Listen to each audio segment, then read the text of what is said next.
bienvenidos a este episodio de nuestro podcast, donde exploramos temas que nos hacen reflexionar sobre la vida y la creatividad.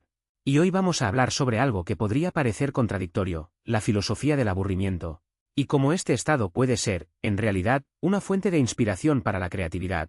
Así que comencemos por entender qué es el aburrimiento y por qué parece ser algo negativo en nuestra sociedad actual.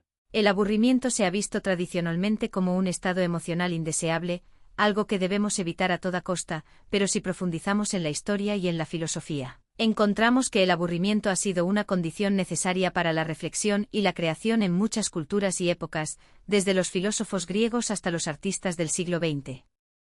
Eso es fascinante, porque en la era digital, donde la información y el entretenimiento están siempre disponibles, pareciera que el aburrimiento es algo que podemos evitar fácilmente, pero tal vez, al hacerlo, estemos perdiendo algo valioso, ¿no es así?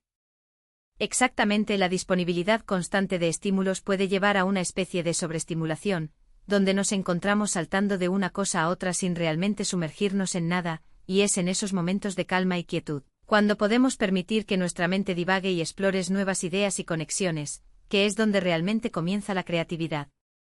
Me parece interesante cómo mencionas la idea de la sobreestimulación, porque eso sugiere que, en cierto sentido, el problema no es el aburrimiento en sí, sino más bien nuestra respuesta a él. ¿Podrías expandir un poco sobre eso? Claro, creo que nuestra aversión al aburrimiento refleja una falta de comprensión sobre su valor. Vemos el aburrimiento como un vacío que debemos llenar inmediatamente, en lugar de considerarlo como una oportunidad para la introspección y la imaginación. Y esta perspectiva nos lleva a perder la capacidad de disfrutar el silencio y la quietud, elementos esenciales para el pensamiento profundo y la creatividad. Parece que hay una relación profunda entre el aburrimiento y la capacidad de soñar despierto. Permitir que nuestra mente vague y explore diferentes escenarios y posibilidades. ¿Cómo crees que podemos cultivar esta habilidad en un mundo que constantemente nos pide que estemos conectados y productivos?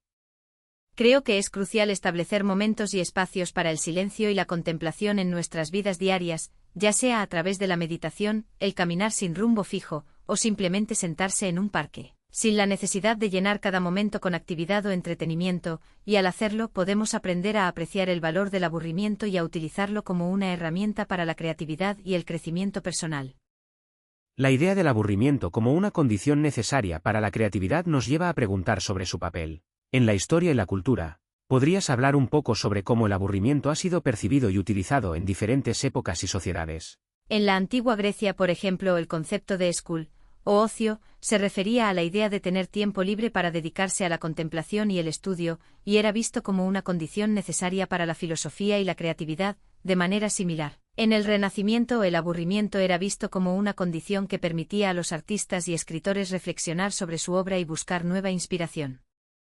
Eso es interesante, porque parece que, en el pasado, el aburrimiento era visto como una especie de lujo, algo que solo las personas más afortunadas podían permitirse, pero hoy en día, con la automatización y la tecnología, parece que tenemos más tiempo libre que nunca. ¿Por qué crees que, a pesar de esto, el aburrimiento sigue siendo algo que tememos? Creo que la razón es que aunque tenemos más tiempo libre, nuestra percepción del tiempo y nuestra relación con él ha cambiado drásticamente. Vivimos en una cultura que valora la productividad y la eficiencia por encima de todo, y cualquier momento que no se dedique a algo productivo se ve como tiempo perdido, lo que lleva a una aversión al aburrimiento y a la búsqueda constante de estímulos y entretenimiento. Parece que hay una paradoja en juego aquí, porque, por un lado, valoramos la creatividad y la innovación, pero, por otro lado, rechazamos el aburrimiento, que es una condición necesaria para que estas cualidades florezcan. ¿Cómo podemos resolver esta contradicción? Creo que la clave es cambiar nuestra perspectiva sobre el aburrimiento y el tiempo, ver el aburrimiento no como algo que debemos evitar, sino como una oportunidad para la reflexión y la creatividad. Y esto requiere una reevaluación de nuestros valores y prioridades, para reconocer que el tiempo no siempre necesita ser productivo para ser valioso. Me parece que esto también se relaciona con la idea de la atención, y cómo la distribuimos en nuestra vida diaria, porque, si estamos constantemente saltando de una cosa a otra, nunca realmente nos sumergimos en nada. ¿Cómo crees que podemos cultivar una atención más profunda y sostenida en un mundo lleno de distracciones? Creo que es importante establecer límites y priorizar el tiempo para la reflexión y la contemplación, lo que puede incluir prácticas como la meditación o simplemente dedicar tiempo a leer o caminar sin rumbo fijo, y al hacerlo, Podemos desarrollar una mayor capacidad para enfocarnos y sumergirnos en las actividades que realmente importan, lo que a su vez puede llevar a una mayor creatividad y satisfacción en nuestra vida. La era digital ha cambiado radicalmente la forma en que vivimos y trabajamos. Y pareciera que el aburrimiento es algo que podemos evitar fácilmente con solo unos pocos clics, pero, como hemos estado discutiendo, el aburrimiento puede ser una fuente de creatividad e inspiración. ¿Cómo crees que podemos equilibrar el uso de la tecnología con la necesidad de momentos de aburrimiento y reflexión?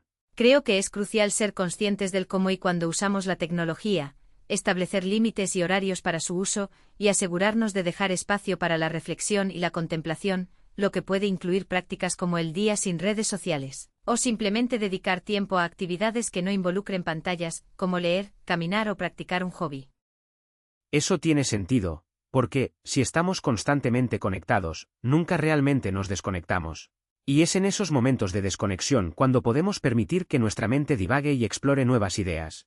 ¿Cómo puedes sugerir que los artistas y creativos pueden utilizar el aburrimiento como una herramienta en su proceso creativo? Creo que los artistas y creativos pueden beneficiarse enormemente de incorporar el aburrimiento en su rutina, ya sea a través de la meditación, el caminar sin rumbo fijo, o simplemente sentarse en silencio, y al hacerlo, pueden acceder a un estado de flujo más profundo y sostenido, lo que puede llevar a una mayor innovación y originalidad en su trabajo. Parece que, para lograr esto, es importante ser paciente y no temerle al vacío o al silencio, porque es en esos momentos cuando podemos realmente escuchar nuestra propia voz y explorar nuevas ideas. ¿Cómo crees que podemos fomentar esta paciencia y confianza en nosotros mismos y en nuestro proceso creativo? Creo que la clave es practicar la autocompasión y la amabilidad hacia uno mismo, reconocer que el proceso creativo es inherentemente impredecible y que el aburrimiento es una parte natural de él, y en lugar de luchar contra él, aprender a aceptarlo y a utilizarlo como una oportunidad para la reflexión y la renovación. Me parece que esto también se relaciona con la idea de la resiliencia y la capacidad de manejar la incertidumbre y el fracaso, porque, al final del día, la creatividad y la innovación siempre incluyen un grado de riesgo y desconocimiento. ¿Cómo crees que podemos cultivar esta resiliencia en nuestra vida y en nuestro trabajo? Creo que es importante adoptar una mentalidad de crecimiento, ver el fracaso y la incertidumbre como oportunidades para el aprendizaje y la mejora, y establecer un enfoque a largo plazo, en lugar de buscar resultados inmediatos, lo que nos permite desarrollar una mayor resistencia y flexibilidad frente a los desafíos y los cambios, y en última instancia, lograr un mayor éxito y satisfacción en nuestros esfuerzos creativos.